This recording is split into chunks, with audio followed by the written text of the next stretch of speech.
a lot. Down the path of life. Path of life. The path of our life. Right. That was our life.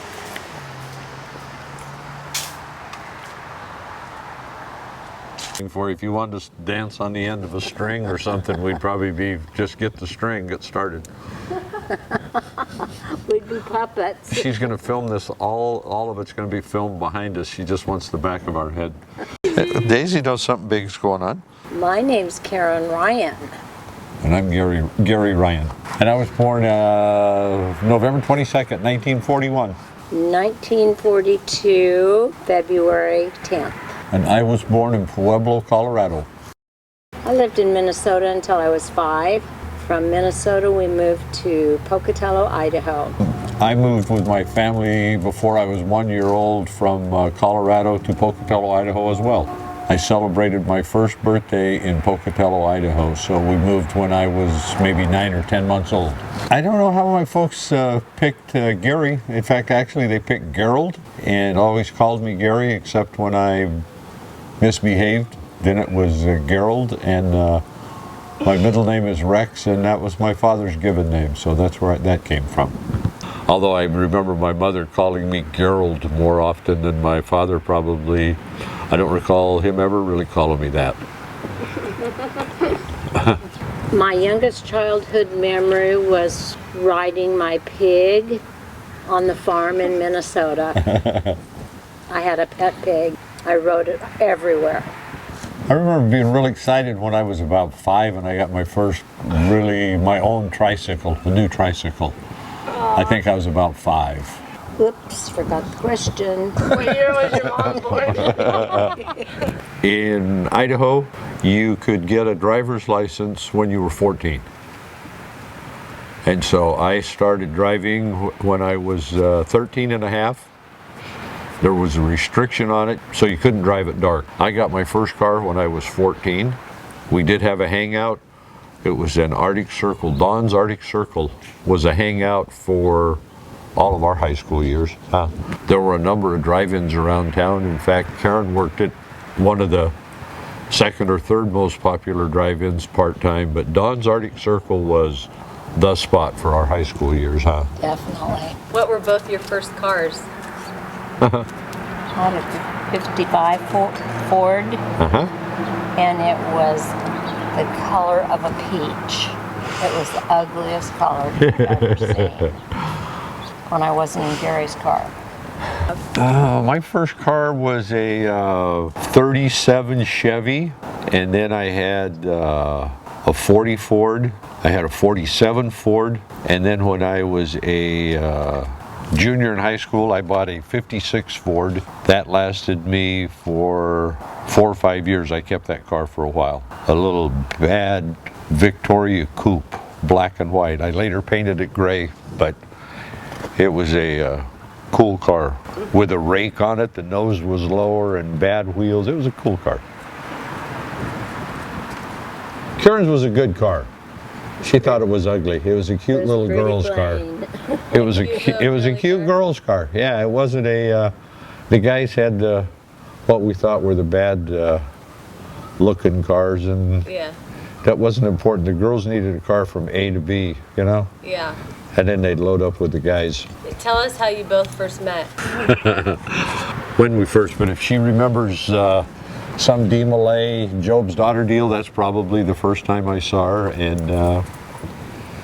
And as they say, it's pretty much history after that. We both dated other people some, but... When was the first time you guys knew you liked each other? Oh, your mom, Grandma, right away. She just knew it took me a long time. Do you remember your first date? Our first real date was probably a DeMolay dance or a Job's daughter dance at the Masonic Hall. How old were you guys? 14, maybe. Probably, yeah. About 14. Do you remember your first kiss? No. Too many of them.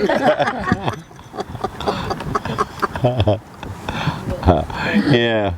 A lot of kisses.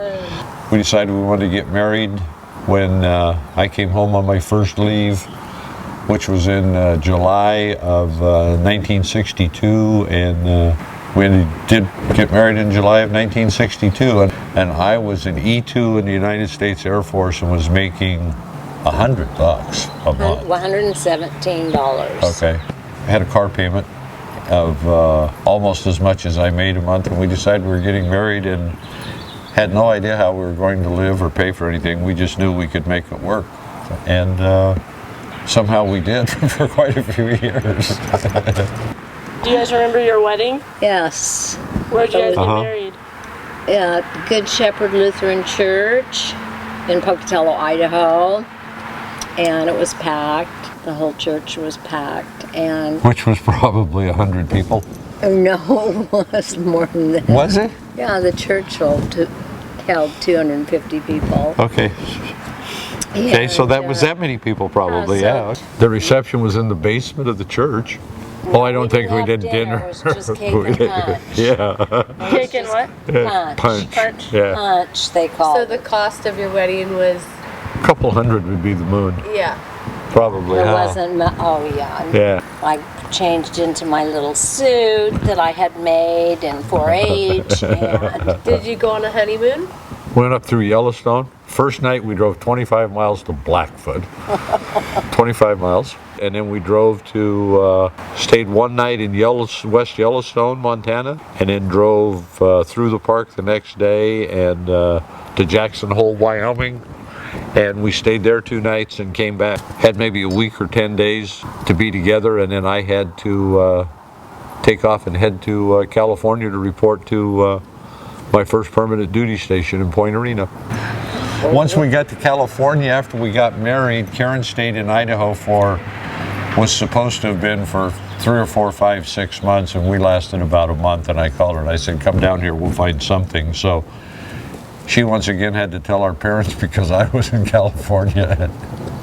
What year did you move to California? In 1962, and I was stationed at a little radar site in Northern California called Point Arena. I called her. I said, we'll figure it out. Come here. I told her to come to California, and of course, so she did. We drove to Reno. Karen rode the bus from Pocatello to Reno. Had all of our worldly possessions still in Idaho, except for our clothes and my uniforms, and besides the Air Force and my bookkeeping job, and drove ambulance at night for emergencies. We were multitasking like crazy, trying to survive. really multitasking. Out of all of your jobs, do each of you have a favorite job that you've had? Yeah, for sure. My most favorite job was my years in the car business, in the Ford business, and being a dealer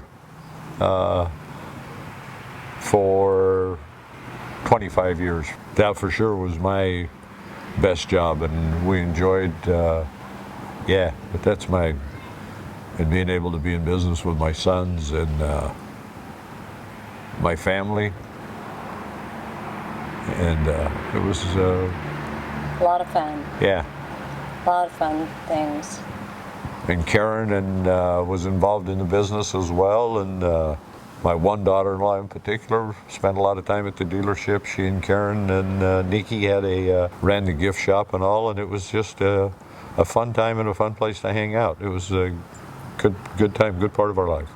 We just had all kinds of ideas, things that we had on our bucket list before there was a bucket list. So we waited 7 years, and then Patrick was our firstborn in 1968, and then 5 years later, Sean Timothy. Patrick was very high-strung, and I'd have to leave a list of things for the babysitter for him to do. And then the babysitter would call me by noon and say, can you think of anything else I could have him do, Mrs. Ryan? Sometimes I just say, tell him to just start the list over again. Start the list over again and go do that. The funniest story about Patrick, and he was still in his high chair, but he could have been like 2 years old. I kind of kept him there so I knew where he was. And so it was close enough to the fishbowl that he fed the fish raisins constantly, because that was his little pickup treat, was little raisins all over his tray, and he would just dip them in the fishbowl, and the fish got fatter and fatter and fatter. Finally they died and floating on top.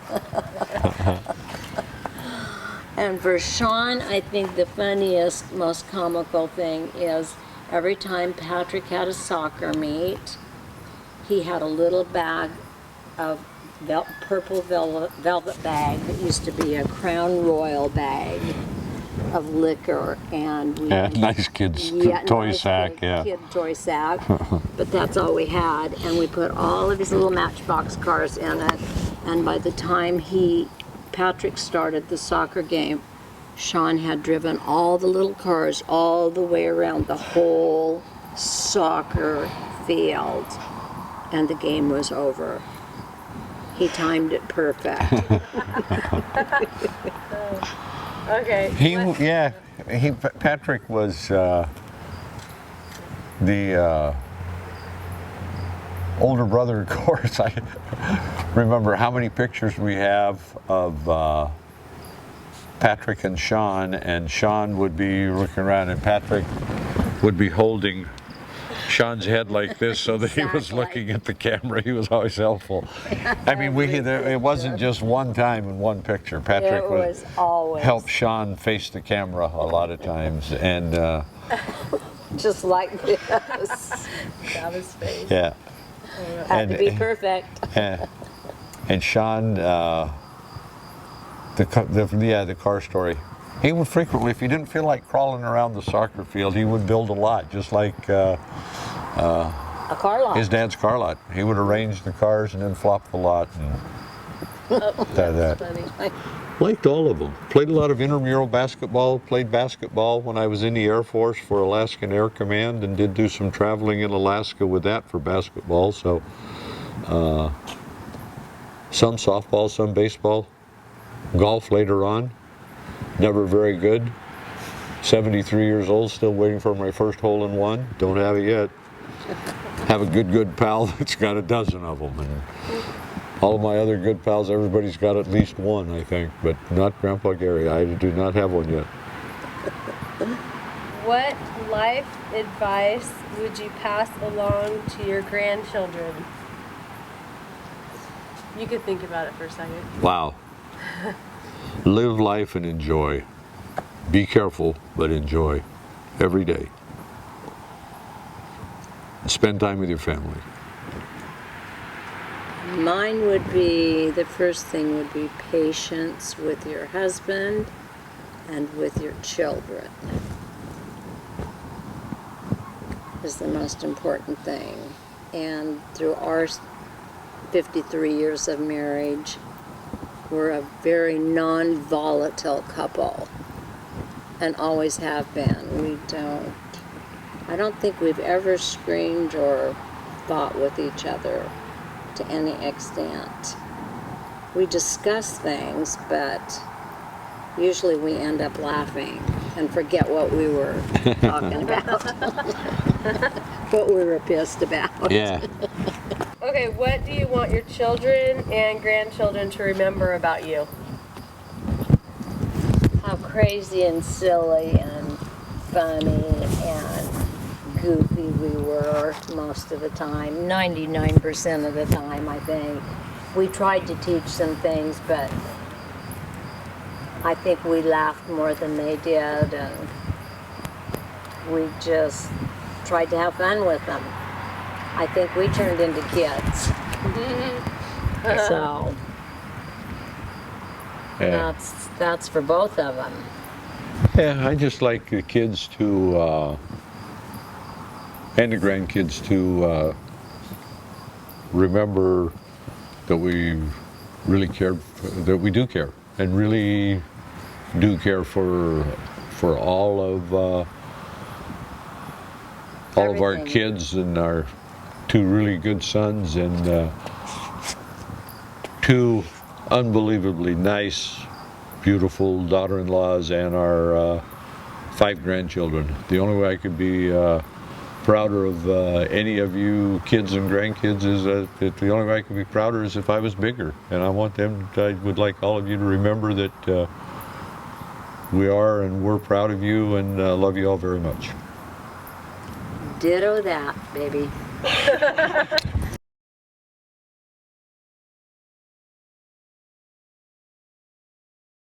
Today is July 28th. Karen and I's 59th wedding anniversary. Oh my gosh, it is. 59 years. Oh wow. It seems like it was longer ago because it seems like kind of a dream now. Good dream. My favorite thing about Gary is everything. His height, his big heart, his love for everyone, his patience, and for choosing me for his bride.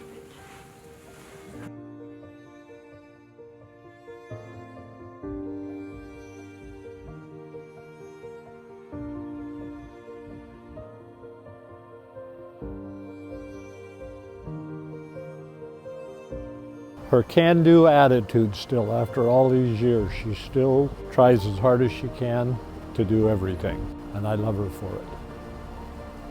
This has been a really fun thing to do. It's so nice of you and your mom to do this for Grammy and I. First relook.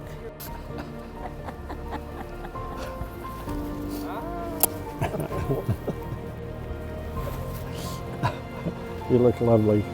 Thank you. So do you.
To 59 more years. I love you. I love you, baby.